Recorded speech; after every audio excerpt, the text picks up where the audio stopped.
Hey, welcome to another edition of Kyle Meredith with. It's the interview series presented by WFPK at WFPK.org, Consequence, and the Consequence Podcast Network. Thanks as always for making your way here and checking out the series. You know what to do. You like what you see, what you hear, hit that subscribe button. I put out 3 new interviews every single week, so it's a great way to keep up with all of your favorite artists. And I got to tell you, I'm so excited today to have Simple Plan. I've got Pierre Bouvier on to talk about a brand new record called Harder Than It Looks. Hello. Hey, how you doing? I'm doing great, man. So congratulations. We should start there, right? Congratulations on this album right here. What a fun, emotional roller coaster that you all have put out into the world. Oh, thank you. Have you heard the whole thing? I have heard the whole thing. Yes, sir. Oh, awesome. Very cool. Awesome. Yeah, no, I'm very proud of it. I think most of the songs were produced by myself and my friend Jay Van Puderoyen, awesome friend of ours who's a producer, engineer. So it's been really nice for me. We got a couple songs that are produced by Zach Cervini, an awesome young producer. But I feel really confident that any Simple Plan fan, I think will love this record, I think.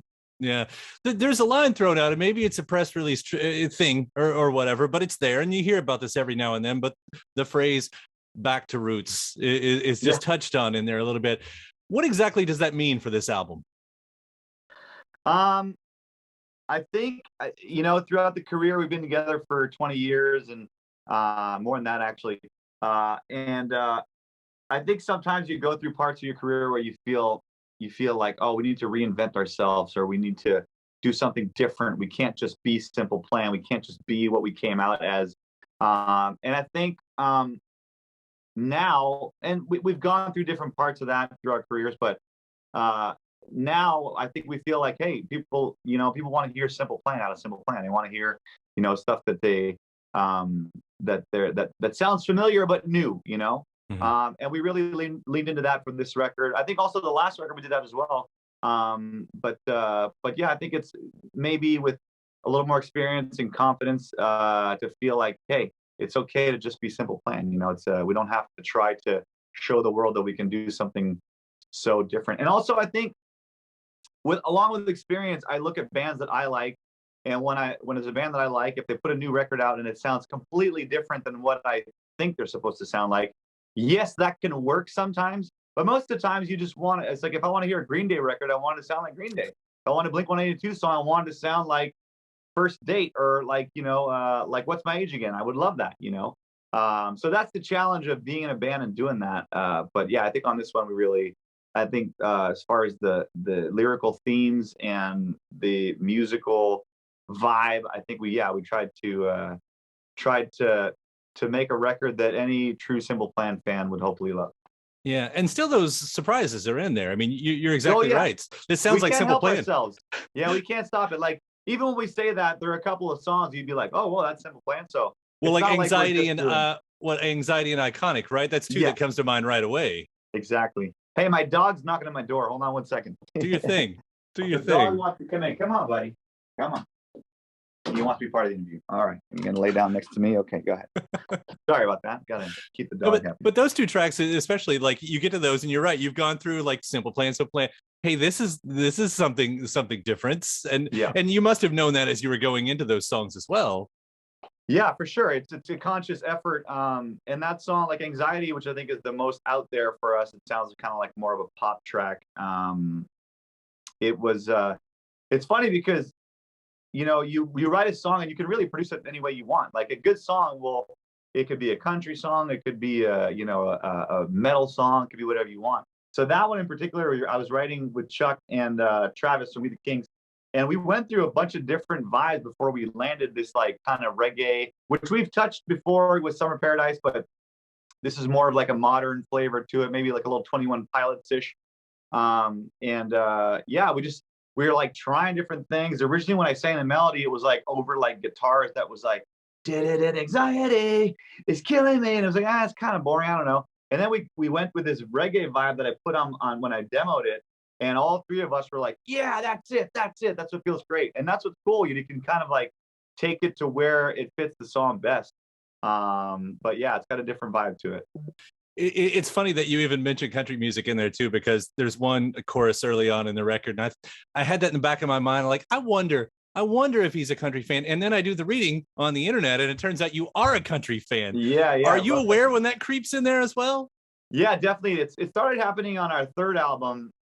There was like even like a couple of lines where I'd made these demos, and I think what song is it? There's one song on our third record where I sang it, and I kind of like had a twang to my voice, and the producer was like, we might want to take that out of there. And I'm like, oh yeah, it's kind of my country influence. My wife is from California. She's from a small town. She was raising pigs when she was a kid and riding horses, barrel racing. So I was introduced to country music when I met her like 17 years ago.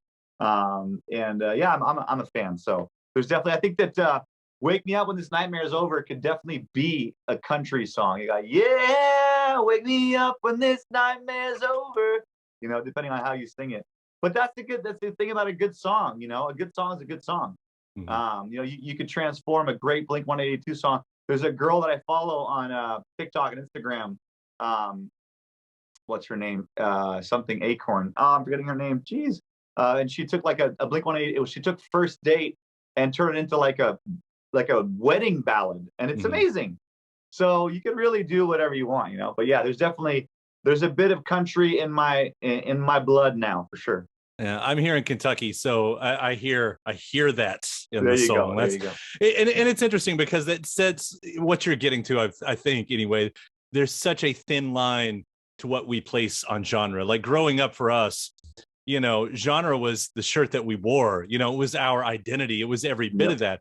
But as you're saying, when it comes to the song, I mean, Weezer, Rivers recently really made something that was so close to have been a Weezer song, and he made that an absolute country song, recently. Mm-hmm. Like it's not hard to do. Yeah. It's interesting. And I think being an artist, a musician, especially I was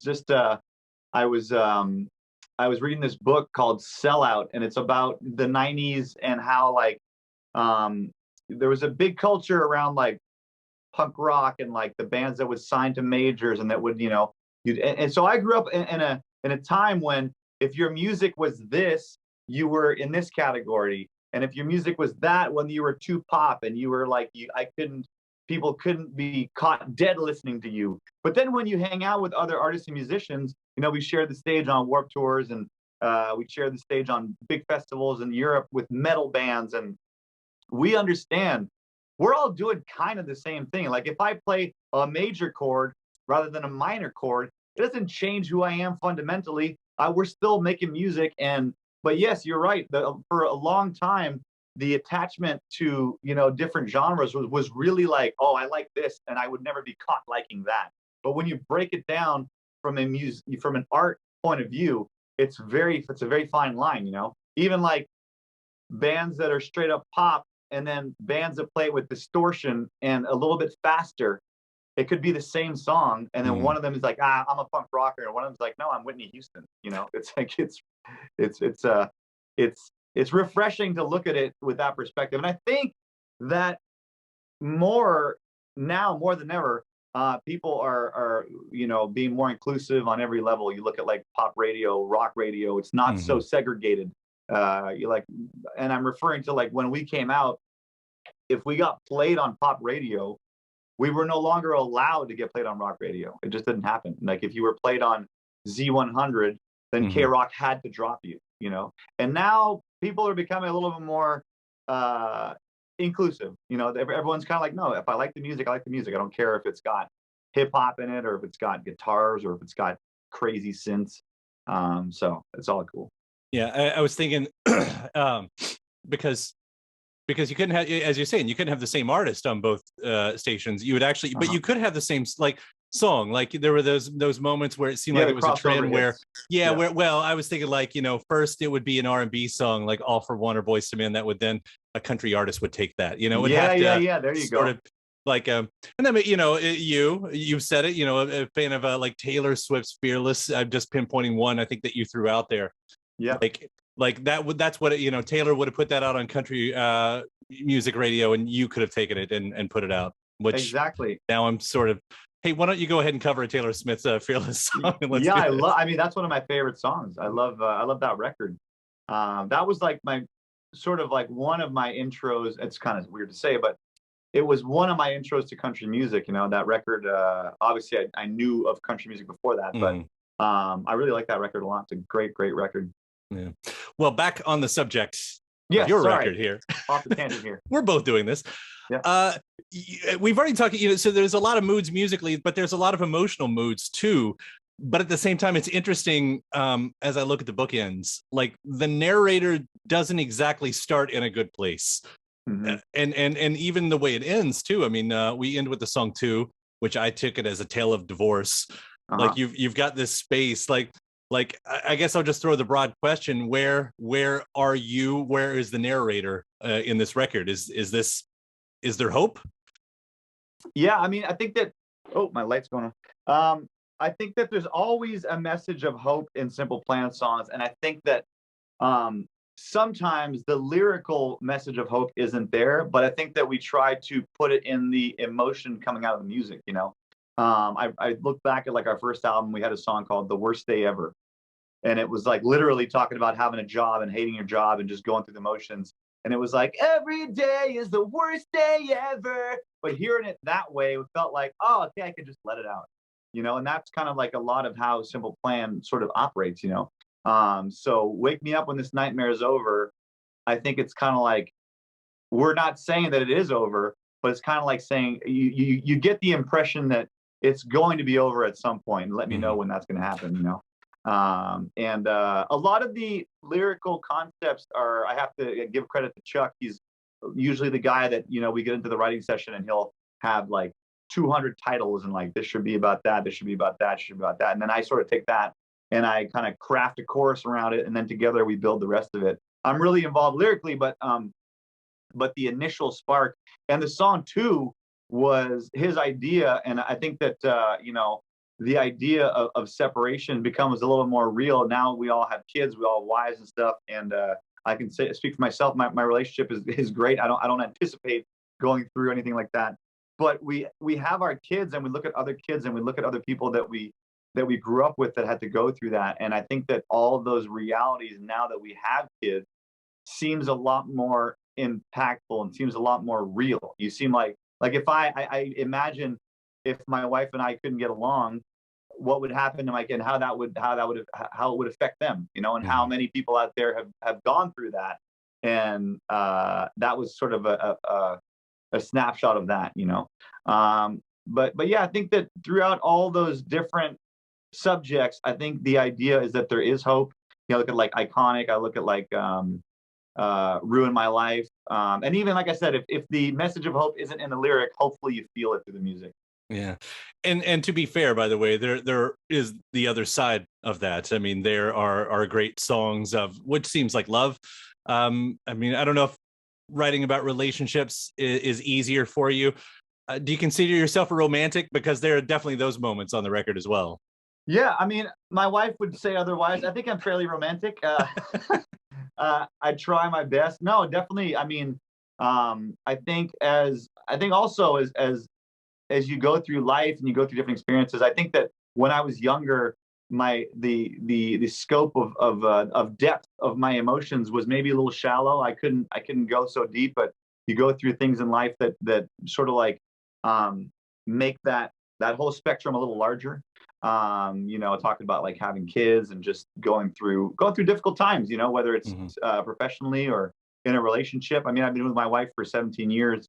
I met her 17 years ago. We've been through everything together. We've been together for half our lives. And we've got through some tough times for sure. But yeah, I think that I look at like songs like Slow Motion, A Million Pictures of You, and those are about the good moments, the moments that are, I see myself as being a person that I envision myself with my wife for the rest of my life. I want her to be there until life is over, and I love the little family that we have with our 2 daughters and trying to keep it all together, and with the challenges of being in a band and being on tour for all of my life, or pretty much. But yeah, there's some cool ones in there for sure. I love Slow Motion. To me is like, it's a cool song.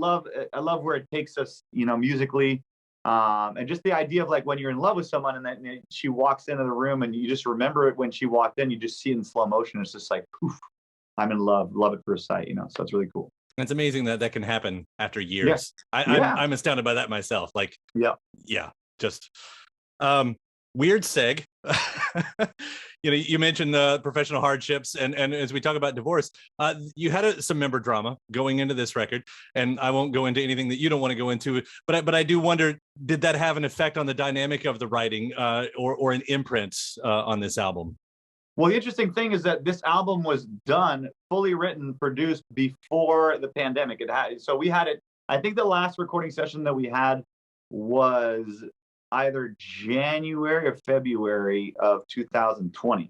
So right as it was hitting, the guys were in LA and we wrapped up the final notes at J Studio in LA, in Studio City.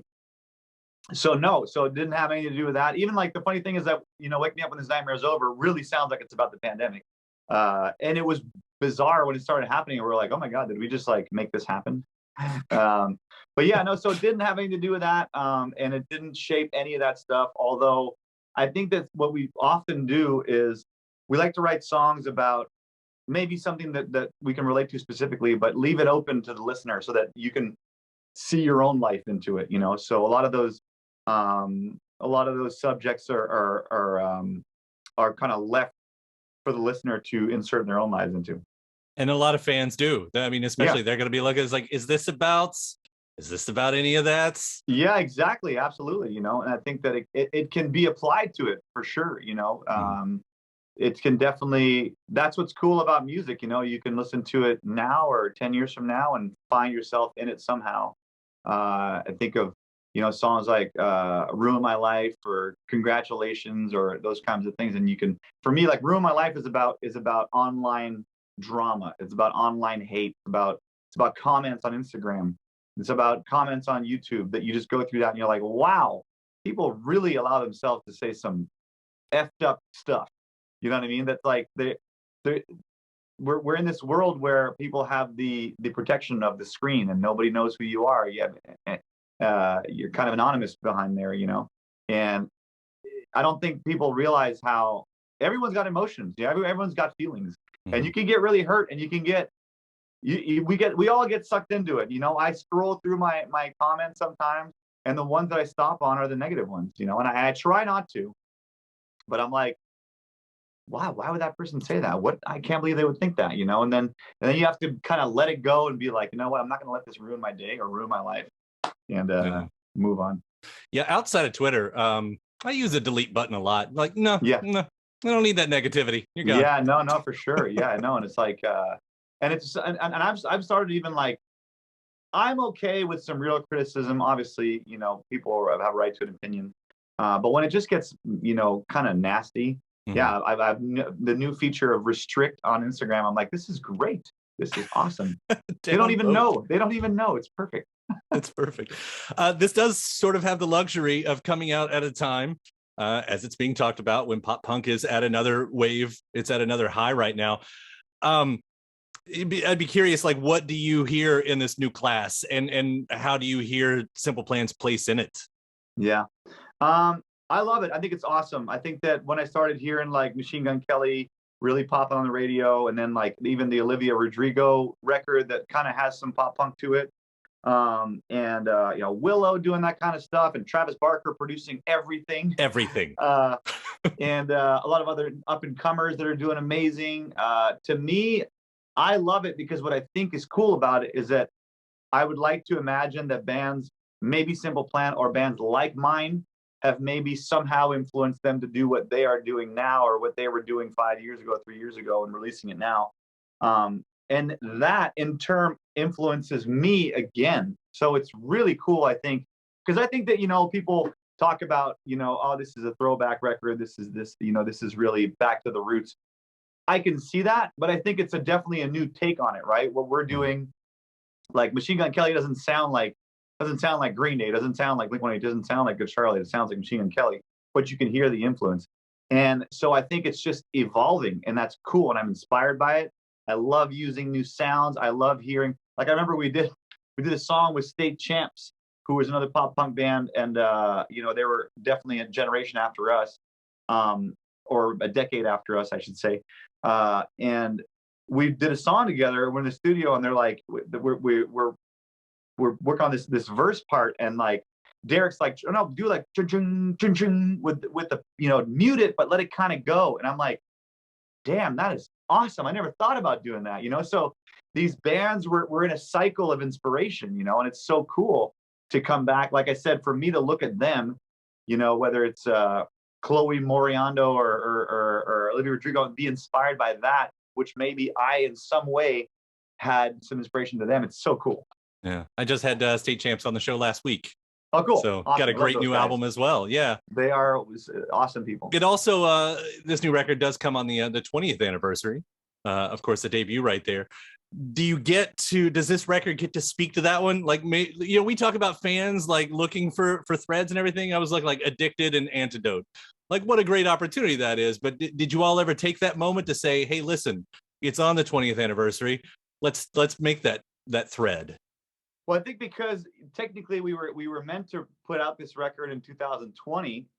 No, we did not. But I like what you're going with there. I think it's awesome. No, we didn't have any of that in mind.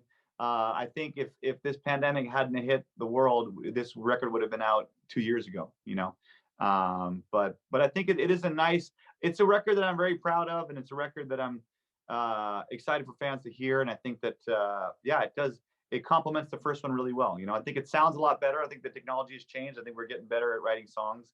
But there's something great about you know, I've learned over the years to embrace all the things that I thought were sort of cringeworthy on the first record, you know, whether it's my vocal delivery or the way it sounds.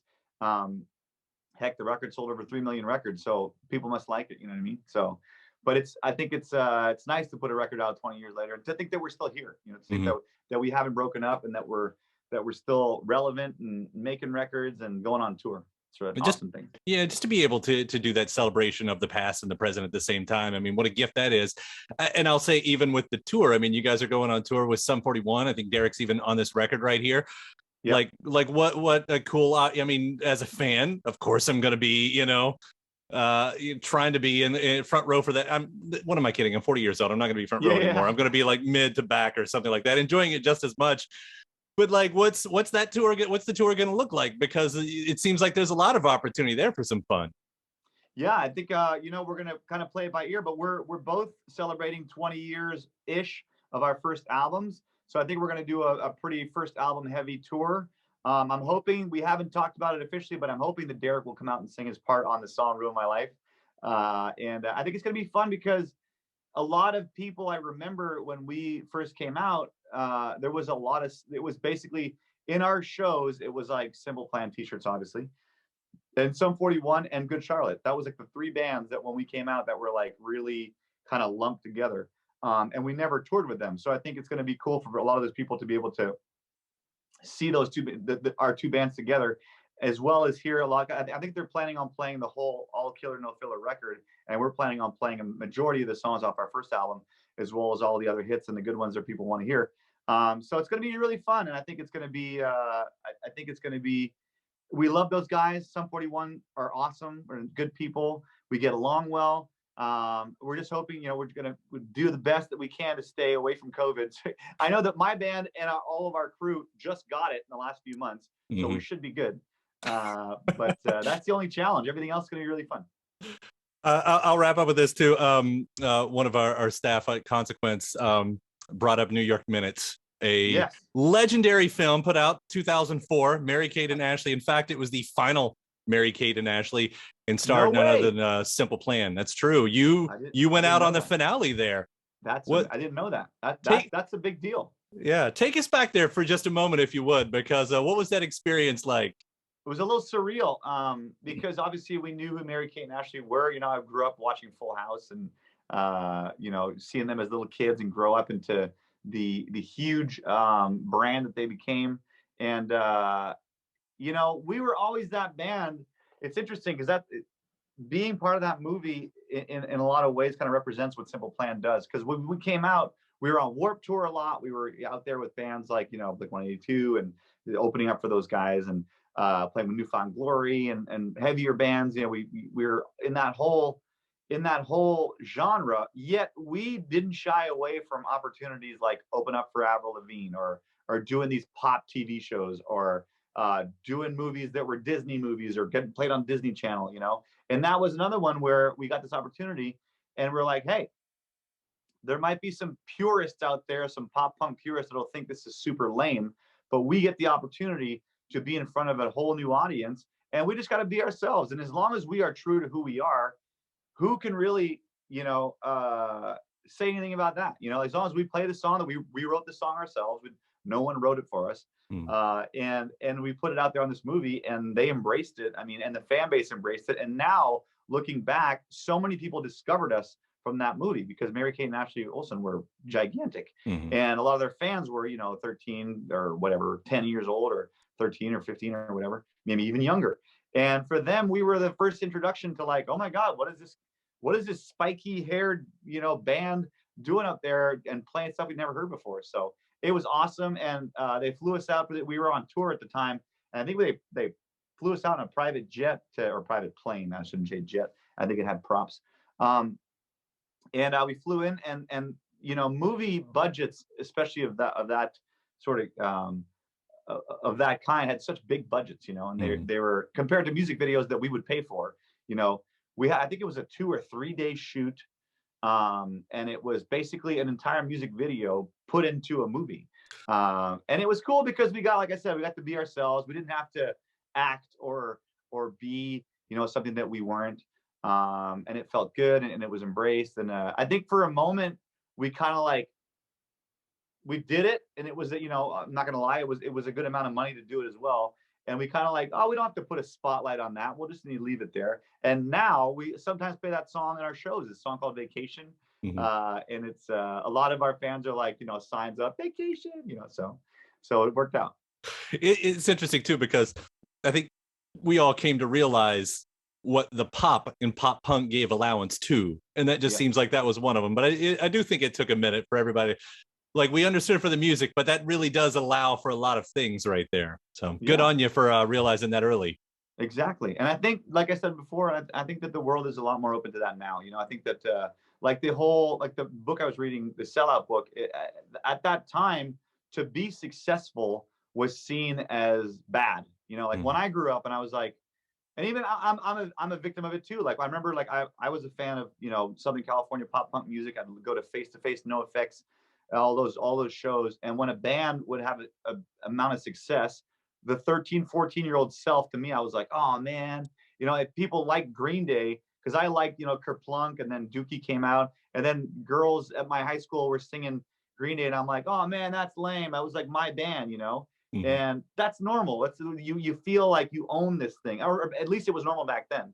But now I feel like success is embraced. When people do well, whether it's professional athletes or actors or even bands. Now when they do well, you look at Billie Eilish. Billie Eilish is cool as hell, and she's successful. She's doing great, and no one's hating her because she's doing great. It's not, So we've all, I think, as a society, evolved a little bit. It's great to see that it can be, you can be an artist, you can stay true to yourself and have success, and people won't hold it against you. Yeah. Well, Pierre, congratulations on your success. Awesome. Thank you so much. It's been a wild ride, and we're grateful that we're still here, and our fan base has been incredible around the world, and we couldn't be here without them. So. And if it's harder than it looks, then you still make it look easy. So I appreciate all the music that you put out there. Dude, thank you so much for taking the time to talk about it too. It's been a real pleasure. Likewise. Thank you so much, man. Have a great one.